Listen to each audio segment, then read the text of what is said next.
കീവ ആപ്ലിക്കേഷൻ്റെ പാസ്വേഡ് എങ്ങനെ ചേഞ്ച് ചെയ്യാം? പാസ്വേഡ് മറന്നു പോയിട്ടുണ്ടെങ്കിൽ നിങ്ങൾക്ക് വളരെ എളുപ്പത്തിൽ തന്നെ നിങ്ങളെ മൊബൈൽ ഫോണിൽ നിന്ന് തന്നെ പാസ്വേഡ് ചേഞ്ച് ചെയ്യാൻ പറ്റും. അതെങ്ങനെയെന്നുള്ളതാണ് ഈ വീഡിയോയിൽ കാണിച്ചു തരാൻ പോണത്. കീവ ആപ്ലിക്കേഷൻ ഓപ്പൺ ആക്കുക. അതിനുശേഷം മുകളിൽ കാണുന്ന 3 ലൈനിൽ ക്ലിക്ക് ചെയ്യണം. ഇവിടെ വരുന്ന ലോഗിൻ എന്നുള്ളതിൽ ക്ലിക്ക് ചെയ്യണം.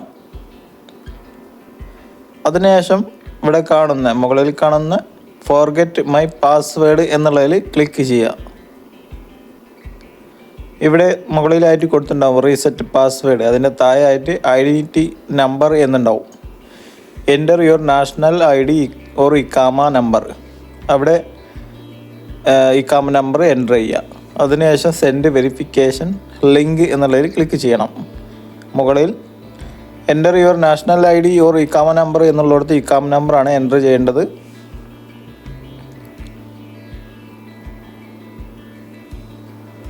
ഇക്കാമ നമ്പർ എൻ്റർ ചെയ്തതിന് ശേഷം സെൻഡ് വെരിഫിക്കേഷൻ ലിങ്ക് എന്നുള്ളതിൽ ക്ലിക്ക് ചെയ്യണം. അതിനുശേഷം നിങ്ങൾക്ക് ഇവിടെ കാണാം റീസെറ്റ് പാസ്വേഡ്. കീവ ആപ്ലിക്കേഷൻ്റെ പാസ്വേഡ് ചേഞ്ച് ചെയ്യാനായിട്ട് നിങ്ങളെ മൊബൈൽ ഫോണിൽ SMS ആപ്ലിക്കേഷനിലോട്ട് ഒരു SMS വന്നിട്ടുണ്ടാവും. അതിൽ ഒരു ലിങ്ക് ഉണ്ടാവും. ആ ലിങ്കിൽ ക്ലിക്ക് ചെയ്തിട്ട് വേണം പാസ്വേഡ് മാറ്റാൻ. അതിനായിട്ട് നിങ്ങളെ മൊബൈൽ ഫോണിലുള്ള SMS ആപ്ലിക്കേഷൻ ഓപ്പൺ ആക്കുക. ഇവിടെ വന്നത് നിങ്ങൾക്ക് കാണാം കീവ എന്ന് പറഞ്ഞുകൊണ്ട് ഒരു SMS വന്നിട്ടുണ്ടാവും. അതിൽ ക്ലിക്ക് ചെയ്യണം. ഇവിടെ കാണാം റീസെറ്റ് പാസ്വേഡ്. ഈ പാസ്വേഡ് കീവ ആപ്ലിക്കേഷൻ്റെ പാസ്വേഡ് ചേഞ്ച് ചെയ്യാനായിട്ട് കീവ എന്നുള്ള ഇത് SMS ആയിട്ട് വന്നിട്ടുള്ള ഈ ലിങ്കിൽ ക്ലിക്ക് ചെയ്യണം. ക്ലിക്ക് ചെയ്താൽ ഗൂഗിൾ ക്രോമിൽ ഇതുപോലെ ആയിരിക്കും. ലേശം വെയിറ്റ് ചെയ്യുക. വെയിറ്റ് ചെയ്താൽ അപ്ഷർ വെരിഫിക്കേഷൻ എന്ന് പറഞ്ഞുകൊണ്ട് വന്നിട്ടുണ്ടാവും 6 ഡിജിറ്റൽ വെരിഫിക്കേഷൻ കോഡ്. ആ SMS ആപ്ലിക്കേഷനിൽ നിങ്ങളെ മൊബൈൽ ഫോണിലുള്ള SMS ആപ്ലിക്കേഷനിൽ വേറൊരു SMS കൂടി വന്നിട്ടുണ്ടാവും.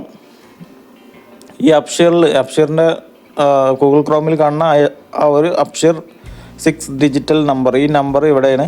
ഇതിൽ ആ 6 നമ്പർ ഗൂഗിൾ ക്രോമിൽ ഇവിടെ എൻ്റർ ചെയ്ത് കൊടുക്കണം.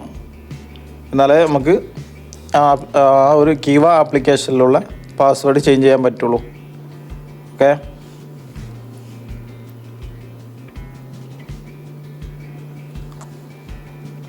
വളരെ പെട്ടെന്ന് തന്നെ ഇവിടെ താഴെ കാണുന്ന ടൈമിനുള്ളിൽ നിങ്ങൾ വളരെ പെട്ടെന്ന് തന്നെ ആ ഒരു നമ്പർ എൻ്റർ ചെയ്ത് കൊടുക്കണം.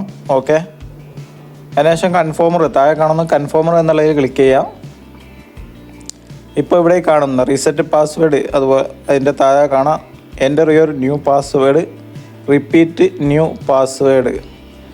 മുകളിൽ കാണുന്നതിൽ നിങ്ങൾ പാസ്വേഡ് എൻ്റർ ചെയ്യുക, പുതിയൊരു പാസ്വേഡ് എൻ്റർ ചെയ്യുക. അതിനുശേഷം ആ പാസ്വേഡ് ഒന്നുകൂടി താഴെ കാണുന്നതിൽ എൻ്റർ ചെയ്ത് കൊടുക്കുക. സേവ് ന്യൂ പാസ്വേഡ് എന്നുള്ളതിൽ ക്ലിക്ക് ചെയ്യണം.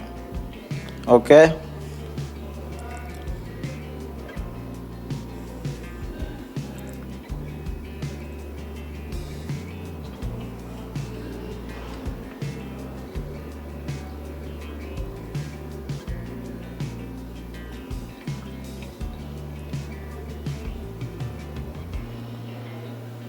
നല്ല സ്ട്രോങ് പാസ്വേഡ് കൊടുത്തു കഴിഞ്ഞാലാണ് മുകളിൽ കാണുന്ന സ്ട്രോങ് എന്ന് എഴുതിങ്ങാണ്ട് അതിന് താഴെ ഒരു ഗ്രീൻ കളർ കാണാം. അങ്ങനെ വരുന്നത് സ്ട്രോങ് ആകുമ്പോൾ മാത്രമേ അങ്ങനെ ഒരു ഗ്രീൻ വരുള്ളൂ. അതിനുശേഷം എന്താ ചെയ്യേണ്ടതെന്ന് വെച്ചാൽ സേവ് ന്യൂ പാസ്വേഡ് എന്നുള്ളതിൽ ക്ലിക്ക് ചെയ്യണം. എന്നാലേ പാസ്വേഡ് ചേഞ്ച് ആവുള്ളൂ. സേവ് ന്യൂ പാസ്വേഡ് എന്നുള്ളതിൽ ക്ലിക്ക് ചെയ്യുക. ക്ലിക്ക് ചെയ്താൽ ഒന്നുകൂടി ക്ലിക്ക് ചെയ്യുക. സേവ് ന്യൂ പാസ്വേഡ് എന്നുള്ളതിൽ ഒന്നുകൂടി ക്ലിക്ക് ചെയ്താൽ പാസ്വേഡ് ഇപ്പോൾ ചേഞ്ച് ആയെന്ന് കാണാം. Your successfully changed your password. ഇപ്പോൾ പാസ്വേഡ് ചേഞ്ച് ആയിട്ടുണ്ട്. മുകളിൽ ഐഡൻറ്റിറ്റി നമ്പർ ഓർ ഇമെയിൽ എന്നുള്ളിടത്ത് ഈ കമൻ നമ്പർ എൻ്റർ ചെയ്യുക. താഴെ ഇപ്പോൾ നിങ്ങൾ ചേഞ്ച് ചെയ്ത പാസ്വേഡ് എൻ്റർ ചെയ്യുക.